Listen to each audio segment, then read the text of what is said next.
লাগবে। তো তোমরা তো সবাই অপেক্ষা করতেছো আমার স্পেশাল পার্সনকে দেখার লেগে, তো অক্ষণই আইবো, অপেক্ষা করো। দেখুন এর লেগে রেডি থাও, তো সব কিছু রেডি করে রাখছি। এইটা হইলো আমার স্পেশাল পার্সনের, আর এই সেই স্পেশাল পার্সন আমি নিজে। তো কেউ আমার বাধ্য করো না, আমি নিজের ডেটে নিয়ে গেছি, ঠিক আছে? রোজ ডেইলি চকলেট, ডার্ক চকলেট আমার ফেভারিট, বর্নভিল ফেভারিট চকলেট। হ্যাঁ, তো এই কিনছি আমার নিজের লেগে। অ্যান্ড রেস্টুরেন্টে গেলাম, অর্ডার দিলাম, খাইলাম। সবজি তো খাইতে পারছি না, কিছু প্যাক করে বাড়িতে লই পড়ছি, কারণ এতটি খাওয়ানো সম্ভব না আমাদের।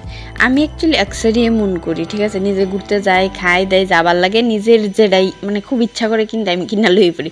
তো আমি মনে করি যারা নিজেরা ইনকাম করতেছো, কিছু টুকটাক 400-500টাও ইনকাম করতেছো, তোমরা অন্যরা যেমন আমরা লাইফে খুব প্রায়োরিটি দিই, খুশি রাখতে চেষ্টা করি, গিফটস দিই, আমি মনে করি নিজেরও তেমনভাবে ট্রিট করার দরকার। নিজের খুশির দায়িত্বটা কিন্তু নিজেরই নিতে হইব, কারণ তুমি আছো দেখই তোমার লগে জড়িত যত ডাক খোঁজ, ভাই বন্ধু সম্পর্ক আছে, সব আছে। তুমি নাই তো তোমার লগে জড়িত এই জিনিসটিও থাকতো না। অন্যরা খুশি করার চক্করে নিজেরে ভুল্লা যাওয়ান গাটা একদমই উচিত না। নিজেরাও খুশি রাখো, নিজেরা ভালোবাসা।